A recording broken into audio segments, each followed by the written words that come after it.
trust the process sudah 5 tahun, kurang trust apa sama prosesnya menurut gua. Cuman Arteta ini sama sekali belum bisa menunjukkan kapabilitasnya menjadi pelatih yang juara gitu.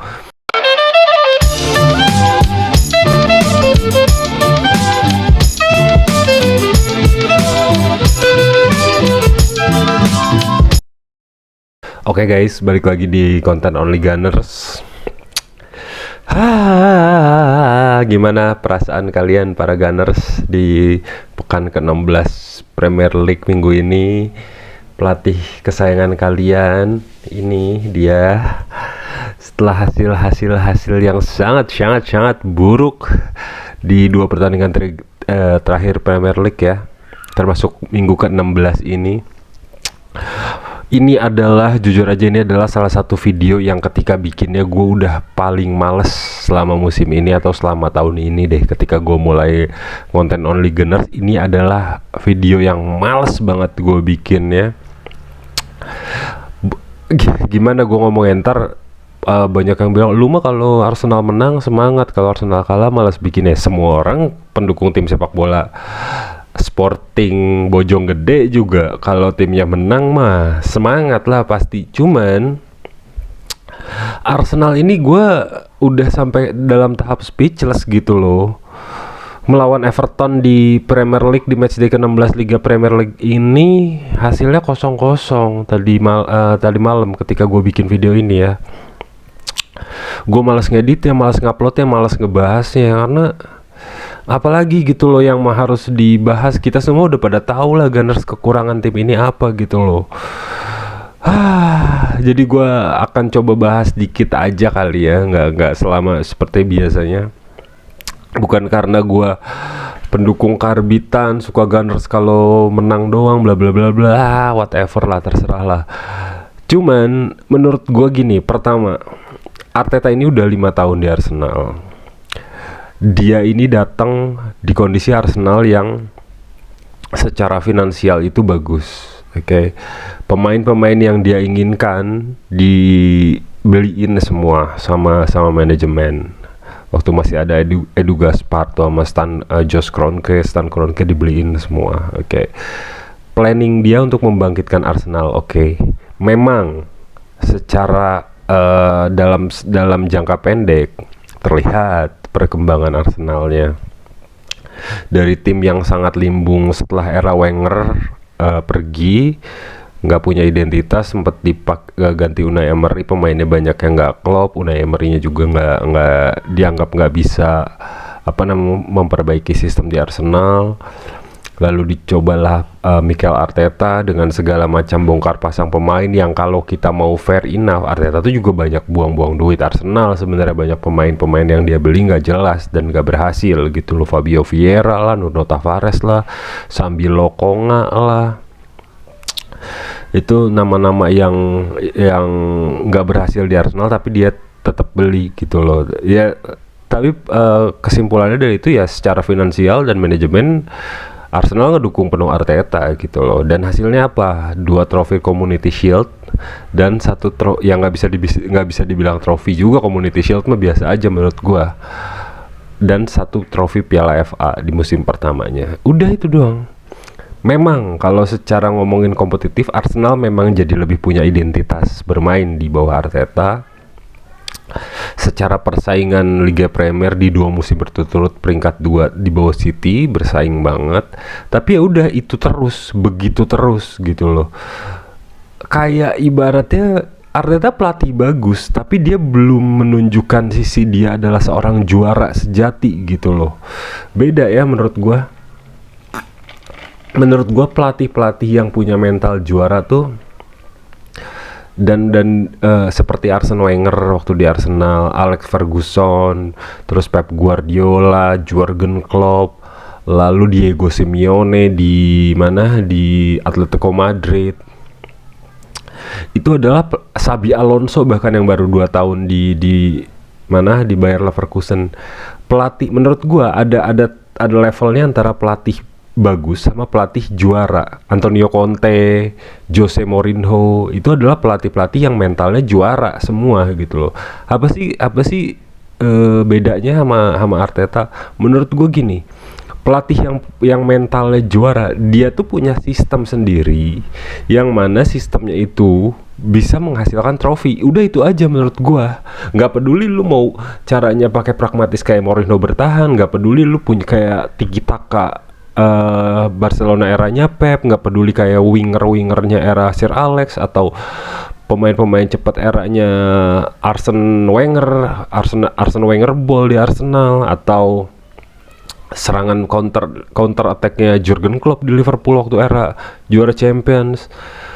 Mereka adalah pelatih-pelatih yang punya identitas, manifest pemikirannya dalam sepak bola, lalu berhasil mendapatkan trofi. Menurut gue itu memang kebesaran sebuah tim sepak bola nggak diukur dari trofi doang memang, tapi harus punya purpose dia sepak bola modern ini. Nggak mungkin lah sebuah tim yang sebesar Arsenal ngeluarin duit banyak, fansnya segala macem, pemainnya besar, secara sejarah bagus, targetnya cuman mau growing up terus tuh nggak masuk akal buat gua. Kalau ngomongin sabar, sudah sabar dan sudah waktunya menurut gua Mikel Arteta tuh membuahkan hasil sih menurut gua, karena kalau enggak ya dia mendingan out. Trust the process sudah 5 tahun kurang trust apa sama prosesnya menurut gua. Cuman Arteta ini sama sekali belum bisa menunjukkan kapabilitasnya menjadi pelatih yang juara gitu. Hasil melawan Everton dan yang sebelumnya Fulham ya udah gua bahas abis-abisan di video sebelumnya. Hasil melawan Everton ini adalah bukti kalau dia tuh punya prinsip dan taktik dalam sepak bola. Dia bisa membaca permainan apa segala macam, manajemennya bagus kepada pemain. Iya. Tapi dia tuh nggak punya clinical touch yang mana bisa mengubah keadaan menjadi lebih baik atau memanfaatkan setiap peluang melawan siapa saja jadi sebuah hasil yang maksimal gitu loh. Melawan Everton yang 80% bola hampir dipegang Arsenal terus. Everton main low block, hampir nggak pernah nyerang selama 90 menit. Arsenal nggak bisa nyetak gol gitu loh. Menurut gue kesalahan udah nggak ada di pemain sih menurut gue, di khusus kita bahas match lawan Everton tadi. Pemain belakang solid semua, Kiwior Saliba solid, Timber solid ya kan. Timber nggak main ding, siapa yang main sih tadi malam?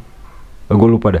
Pokoknya Merino walaupun masih adaptasi solid, Odegaard solid, Havertz, Martinelli walaupun busuk, Saka, Declan Rice apalagi. Semuanya bermain sesuai taktiknya Arteta, semuanya tidak membuat kesalahan, tapi hasilnya apa? Tetap seri. Nah, gue tuh sebelnya ketika posisinya Arsenal ngelawan tim yang mainnya low block, Arteta tuh nggak punya plan B gitu loh, antisipasinya nggak ada. Gue tuh di saat-saat sekarang ya, saat-saat buntu kayak ngelawan Fulham sama Everton kemarin, gue tuh bener-bener rindu sosok modelan Granit Xhaka di Arsenal sebenarnya. Gini, Arsenal ketika mainnya lagi optimal banget, kayak musim lalu bisa menang banyak gol gitu loh, dominan sekali penguasaan bolanya, bla bla bla bla. Tapi ketika ngelawan tim yang low block, nggak ada alternatif serangan lainnya, tetap diusahain di situ-situ juga. Nggak usah ngomongin Martinelli yang gue udah capek ya ngomongin dia, yang setiap gocek kedapet lawan, setiap gocek kedapet lawan. Saka sama Odegaard kayak berjuang duaan doang gitu loh di depan ya. Kalau sebelakang gue udah nggak komen, belakang tuh udah solid banget. Saliba, Kiwior aja udah solid banget. Gabriel yang tadi malam yang main udah solid banget.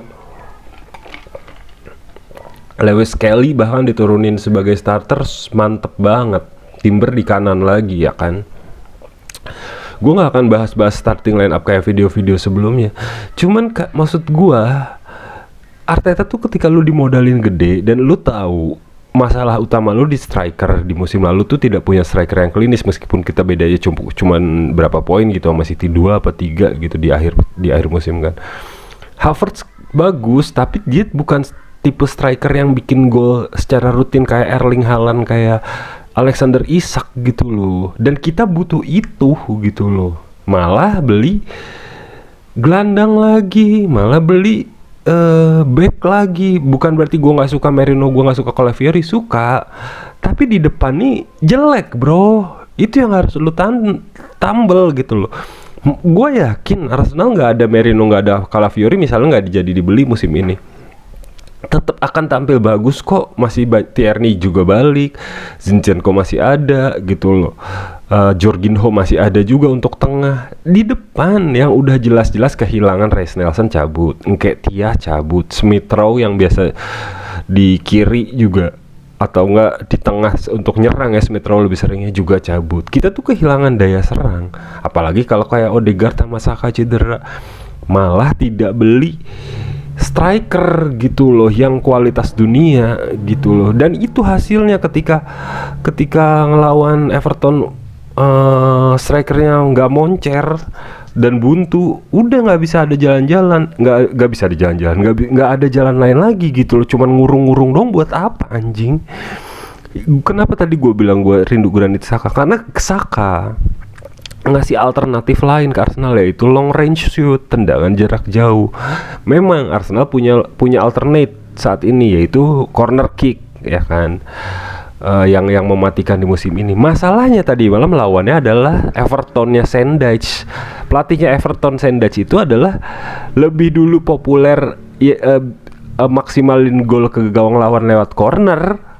Dia sebelum Arsenal jago karena Nicolas Jover sekarang ya, Sendage-nya Everton tuh punya apa namanya, statistik yang jauh lebih bagus, yang jauh lebih duluan daripada Arsenal dalam golin lewat corner gitu loh. Jadi ketika Arsenal mencoba serangan alternatif lewat corner, ya mereka udah jauh lebih bisa baca. Terbukti nggak ada hasilnya sama sekali gitu loh.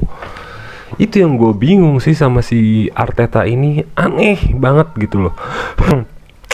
Lebih mengerikannya lagi adalah kalau misalnya ada fans Arsenal yang bilang, ya nggak apa-apa kita poinnya peringkatnya masih di atas kok gini. City tuh jauh lebih buruk. Gua kasih tahu, dalam 11 pertandingan City memang kalah beruntunnya banyak, menang cuman sekali. Betul ya? Manchester City cuman segitu. Kita fans Arsenal, ada fans Arsenal yang mungkin mendingan Arsenal deh pas dari City. Gue kasih tahu, lu mengolok-olok City tiap minggu, perbedaan Arsenal sama City tetap cuma 3 poin bro, di mana papan klasemen bro. Kita tuh jauh lebih buruk dari Manchester City gitu loh. Nggak mendekat ke Liverpool, sedangkan Liverpool lagi seri-seri terus, Chelsea-nya juga lagi kompetitif gitu. Gue udah nggak peduli sama tim lain sebenarnya, anjir. Ini mah udah kayak Tottenham banget mentalitasnya, sekedar main bagus doang, sekedar contender doang gitu loh. Nggak ngerti lagi gue sama si Arteta bangsat ini. Menurut gue ya menurut gue sih, gue pribadi nih ya, peluang untuk di Liga Inggris udah jauh lah. Udah susah banget, apalagi kalau masih mainnya kayak gini aja. Kecuali di tengah musim nanti di Januari Arsenal beli striker yang mantep kayak misalnya Gyökeres, Vlahovic lah atau Isak lah, dan adaptasinya berhasil gitu loh, sehingga bisa ngebantu Arsenal. Itu mungkin masih ada peluang ya, dengan harapan tim-tim lain seperti City, Liverpool sama Chelsea kepleset. Tapi kalaupun itu enggak, ini udah waktunya trophy time sih. Arteta harus manfaatin, entah itu Liga Champions, entah itu Piala Carling, entah itu Piala FA. Minimal ya harus ada trofi musim ini. Kalau enggak sih mendingan out menurut gua mah. Buat apa lagi anjir? Gitu loh. Gua udah capek ngelihat tidak bahkan gua nontonnya aja kayak cuman ngapain lu main-main mengurung doang, nggak ada serangan berbahaya, cuman shoot deket, cuman ciptain peluang crossing nggak jelas gitu loh. Berharap banget Saka nusuk shoot, Odegaard nusuk shoot gitu loh. Odegaard dan Saka bisa salah juga, maksud gua pemain lainnya juga nggak ada alternatif gitu loh untuk berani melakukan itu. Martinelli goblok, di oper bola salah di bawah mulu. Timing untuk ngopernya banyak yang kebuang jadinya untuk nyiptain peluang. Ya gue udah nggak bisa ngomong kalau Martinelli, gue udah males gitu loh. Jadi ya itu cukup untuk Ole Gunnar hari ini. Gue marah-marah, Gue sebagai Gunners sih, gue berharap yang terbaik ya. Mau abis ini tetap semoga Arsenal bisa kembali ke track kemenangan dan baik gitu loh. Tapi kalau nggak bisa ya Arsenal harus mencoba kolam yang lain untuk meraih trofi. Tapi wajib trofi musim ini menurut gue. Kalau nggak Arteta mendingan out sih. Kita tuh jauh lebih buruk dari Manchester City yang kelihatannya 11 kali cuman menang sekali. Kita tuh cuman beda 3 poin guys. Oke, bye bye.